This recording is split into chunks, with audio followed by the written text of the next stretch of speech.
Hello friends, कैसे हैं आप लोग।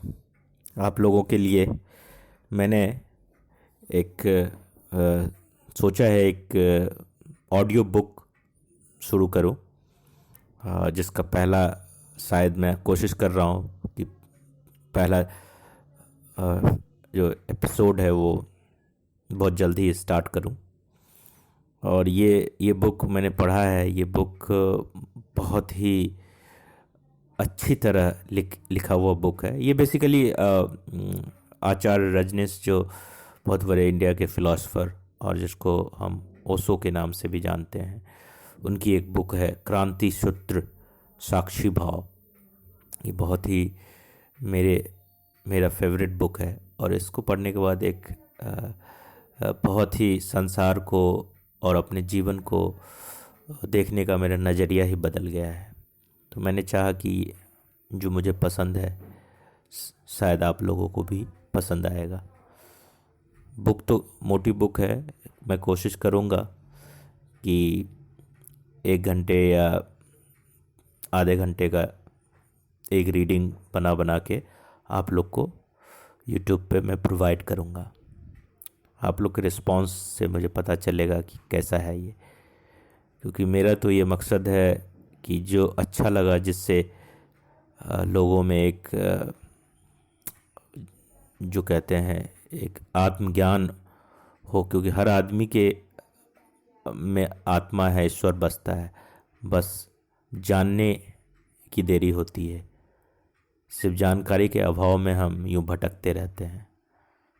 तो आदमी बुक खरीद के पढ़े, ये एक लंबा प्रोसेस होता है। आजकल इंटरनेट और सोशल मीडिया के ज़माने में अगर ये आपको मोबाइल में ही प्रोवाइड हो जाए तो इससे अच्छी बात और क्या होगी। तो मेरा कोशिश है ये आप लोग को पसंद आए तो मुझे बताइएगा। इसी बहाने मैं भी दोबारा इसको रीड करूँगा तो मेरे लिए ये रिवीजन हो जाएगा और फिर मेरे दिमाग में भी ये बातें और तरोताज़ा हो जाएगा। तो मैं स्टार्ट करता हूँ। ये इसका पहला चैप्टर है संन्यास बोध की अवस्था। मतलब संन्यास एक फेज है, वो बोध की अवस्था है। बोध मतलब ज्ञान। तो ये चैप्टर ऐसे स्टार्ट होता है। ये आचार्य रजनीश ने अपने जो प्रवचन दिया करते थे उसी की रिकॉर्डिंग कहे या उसको लिखा गया है ये। तो एक इसमें क्वेश्चन करता है एक कोई शिष्य उनका, और वो उनको जवाब देता है। मैं पूरी तरह वो जैसा बोल रहे हैं वही पढ़ूंगा। तो उनका एक शिष्य क्वेश्चन करता है, प्यारे ओशो, यह श्लोक भी यह श्लोक भी मुंडकोपनिषद में है। क्या है श्लोक? वेदांत विज्ञान सुनिश्चितार्था संन्यास योगाद यतयः शुद्ध सत्व ते ब्रह्मलोकेषु परांत काले परामृता परिमुच्यन्ति सर्वे।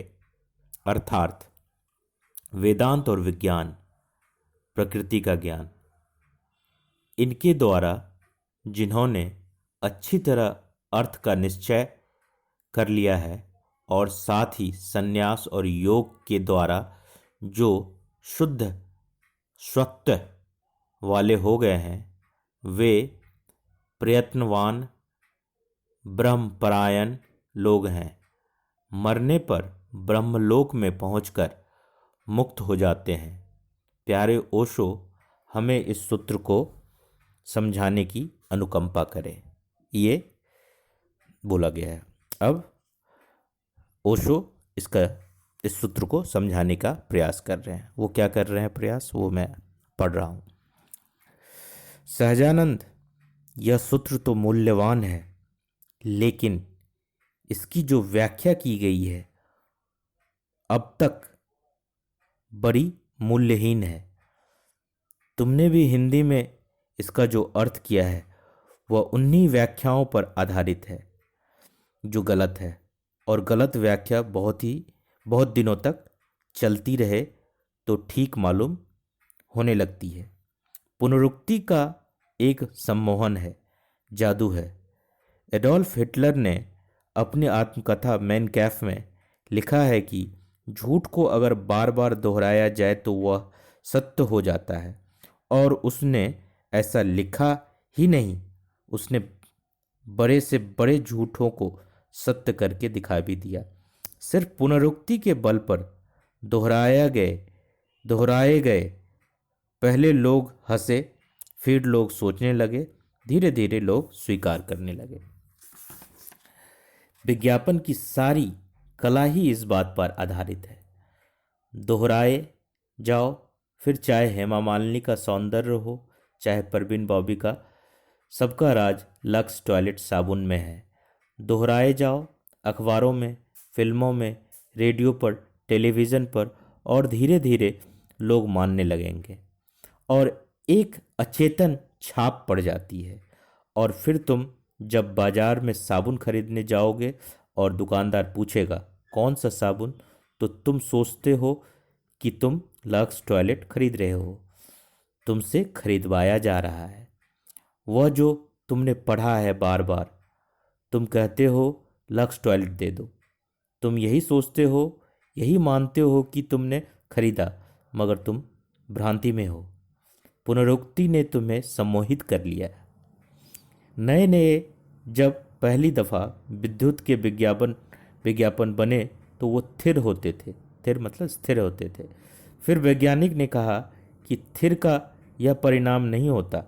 जैसे लक्स टॉयलेट लिखा है बिजली के अक्षरों में और थिर रहे अक्षर, तो आदमी एक ही बार पढ़ेगा। लेकिन अक्षर जले बुझे तो जितनी बार जलेगा बुझेगा उतनी बार पढ़ने को मजबूर होना पड़ेगा। तुम चाहे कार में ही क्यों न बैठ के गुजर रहे हो, जितनी देर तुम्हें बोर्ड के पास से गुजरने में लगेगी उतनी देर में कम से कम 10-15 दफ़ा अक्षर जलेंगे बुझेंगे। उतनी बार पुनरुक्ति हो गई, उतनी पुनरुक्ति तुम्हारे भीतर बैठ गई।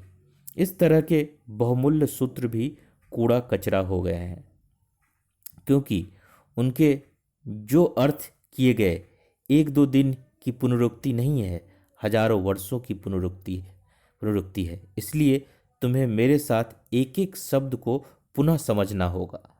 वेदांत, इसका अर्थ किया गया है सदा से, वेदों की पराकाष्ठा, जो कि नितांत झूठ है।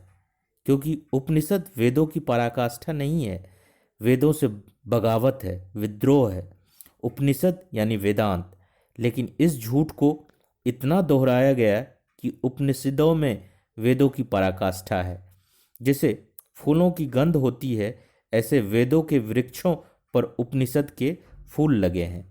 इन फूलों में जो गंध उठ रही है उसकी जड़ें वेदों में है। यह बात सच नहीं है।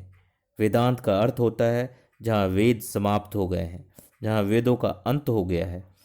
इसके बाद जो यात्रा है, उसके बाद जो आयाम है, शास्त्रों के पार, वेदों के पार, शब्दों के पार, सिद्धांतों के पार, वह वेदांत है। वेद बहुत लौकिक है। कहीं भूले चुके कोई सूत्र आ जाता है जो प्यारा है, 99% तो कचरा है। उपनिषद उस कचरे की पराकाष्ठा नहीं है। उपनिषद में वेदों का स्पष्ट विरोध है। कृष्ण ने भी गीता में वेदों का स्पष्ट विरोध किया है, लेकिन विरोध करने का ढंग और फिर उसका ढंग पर की गई लिपापोती, सदियों सदियों में पंडितों के चढ़ाए गए रंग तुम्हें झूठ को मानने को मजबूर कर दिए हैं। तुम्हारे अचेतन में झूठ बैठ गया है। कृष्ण ने गीता में स्पष्ट कहा है कि वेद लौकिक है, सांसारिक है, और जो सांसारिक बुद्धि के लोग हैं उनके लिए है, और जिन्हें अध्यात्म की खोज करनी है उन्हें वेदों के पार जाना होगा। यही बात महावीर ने कही, लेकिन बहुत साफ ढंग से कही। कृष्ण की बात को लिपापोता गया था। महावीर के समय तक आते आते, बुद्ध के समय तक आते आते समाधिस्थ व्यक्ति सजग हो गए थे कि पंडितों ने क्या दुर्व्यवहार किया है। अब दोबारा वैसा दुर्व्यवहार न हो सके, इसलिए महावीर और बुद्ध ने वेदों का स्पष्ट विरोध किया, सतत विरोध किया। परिणाम यह हुआ कि बुद्ध और महावीर को हिंदू समाज स्वीकार न कर सका, पचा न सका, इनकार कर दिया। उनको भी पचा लिया होता अगर उन्होंने भी जरा सा अवसर दिया होता अपने शब्दों को तोड़ मरोड़ जाने का, तो उनको भी पचा लिया होता। लेकिन वे सजग थे कि जो कृष्ण के साथ हुआ, जो उपनिषद के ऋषियों के साथ हुआ, उनके साथ ना हो जाए। उनकी सजगता का यह परिणाम था कि उन पर वेद नहीं थोपे जा सके तो हिंदुओं के पास एक ही उपाय था कि बुद्ध और महावीर की निंदा करें, उन्हें उखाड़ फेंके। बुद्ध को तो बिल्कुल उखाड़ फेंका भारत से। भारत में उनकी कोई रूपरेखा ना बची, कोई नाम लेवा ना बचा। महावीर को इस बुरी तरह से नहीं उखाड़ा, और उसका भी कारण था क्योंकि महावीर की बात बहुत लोगों तक पहुंच नहीं सकती थी। महावीर की बात इतनी दार्शनिक थी कि बहुत थोड़े से लोग तक पहुंच सकती थी। उनसे कुछ डर न था। पहुंच कर भी क्या होगा, बहुत थोड़े से लोग ही उनको समझ पाएंगे। बुद्ध की बात बड़ी सीधी सीधी थी, साफ थी, वह करोड़ों लोगों तक पहुंच सकती थी।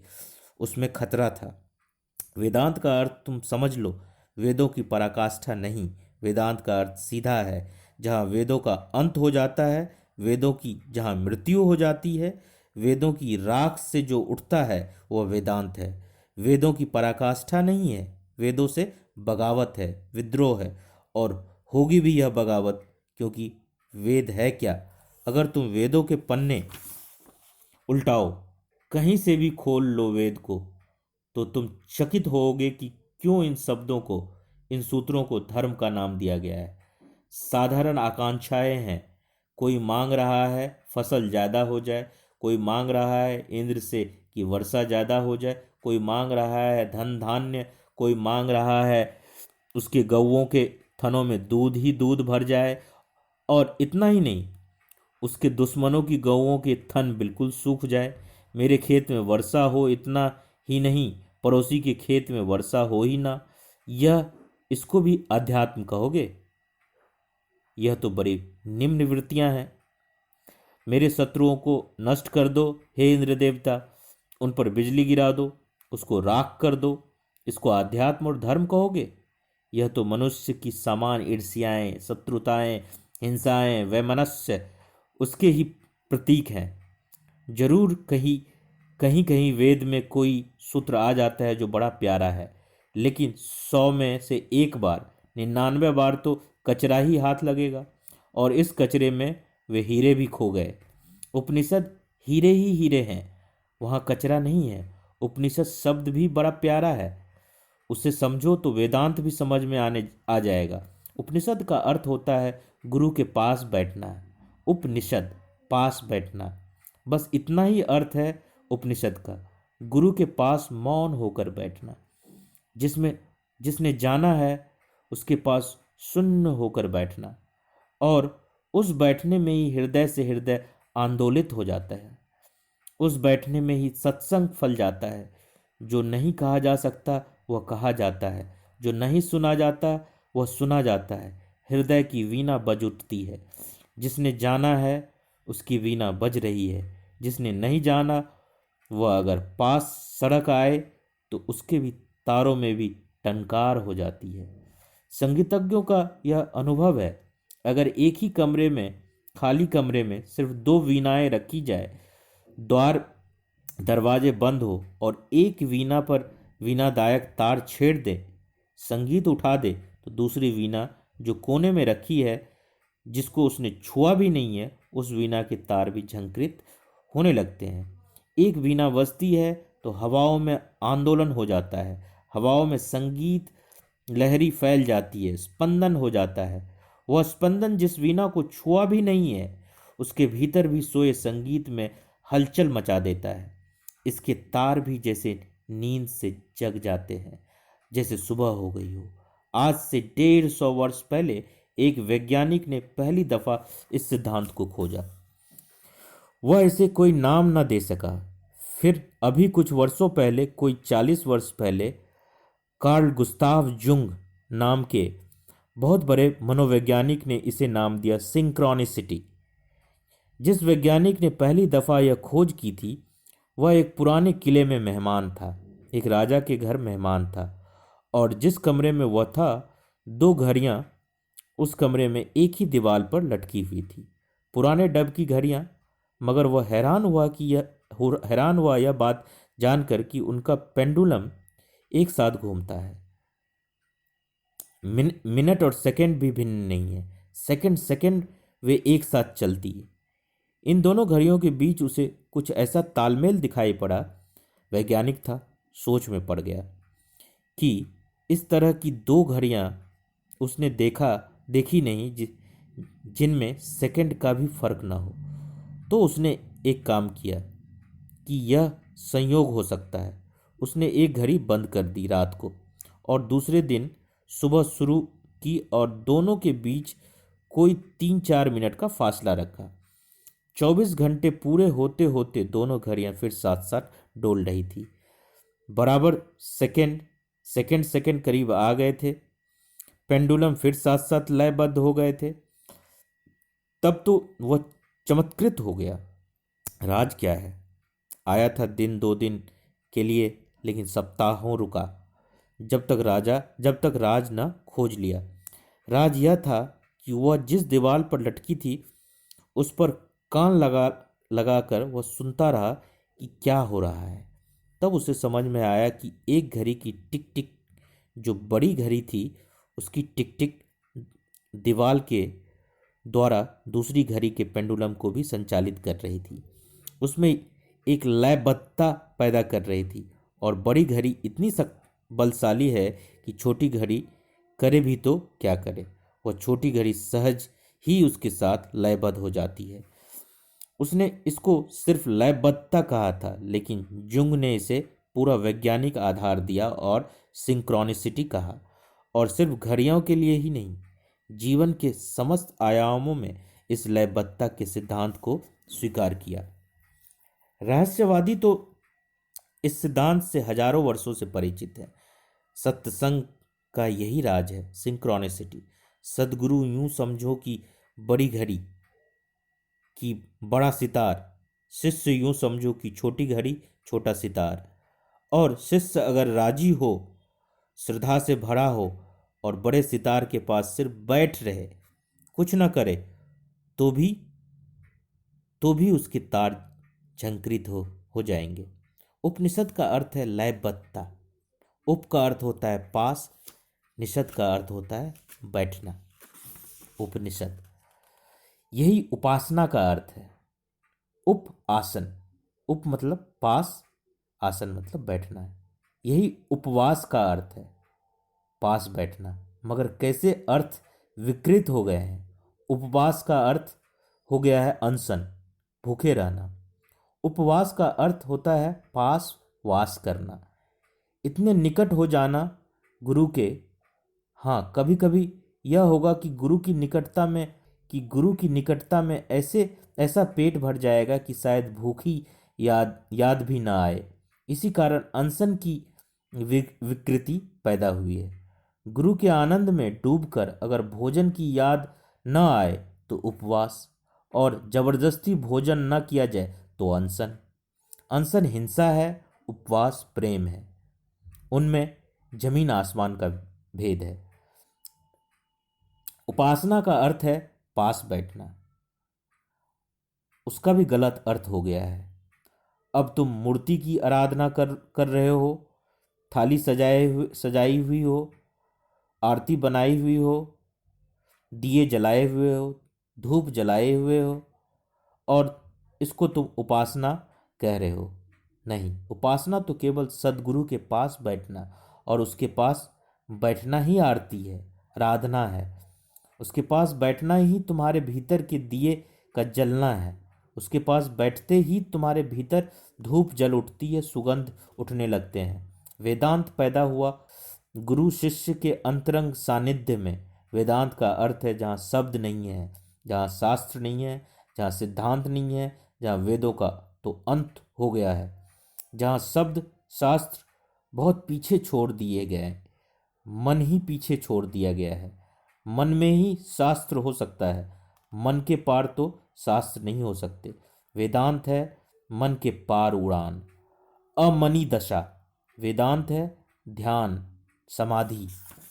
तो पहले तो वेदांत का अर्थ ठीक से समझ लो, नहीं तो भूल हो जाएगी, फिर मेरा अर्थ पकड़ में नहीं आएगा। दूसरा शब्द है विज्ञान। तुमने सहजानंद विज्ञान का अर्थ किया प्रकृति का ज्ञान, क्योंकि अब हम साइंस के अर्थों में विज्ञान शब्दों का प्रयोग करते हैं। यह हमारी नई बात है। हमारे पास साइंस के लिए कोई शब्द न था, हमने विज्ञान शब्द का प्रयोग करना शुरू कर दिया। मगर तुम उपनिषदों पर इसका अर्थ को मत थोपो। उपनिषदों में तो विज्ञान का बहुत सीधा अर्थ है, वह है विशेष ज्ञान। विज्ञान यानी विशेष ज्ञान। ज्ञान वह है जो दूसरों से मिलता है, और विशेष ज्ञान वह है जो अपने भीतर ही अभिभूत होता है। उसका कोई साइंस से लेना देना नहीं है। विज्ञान का अर्थ प्रकृति का ज्ञान नहीं है, विज्ञान का अर्थ है विशेष, उधार नहीं, निज का। वही उसकी विशिष्टता है, उसकी अद्वितीयता है। वेदांत और विज्ञान एक ही सिक्के के दो पहलू हुए। वेदांत है शास्त्र के पार जाना, वह है मार्ग, और विज्ञान है उपलब्धि, विशेष ज्ञान की प्रतीति, अनुभूति, साक्षात्कार, विश्वास नहीं, अपना अनुभव। और तभी जीवन का सुनिश्चित अर्थ पता चलता है।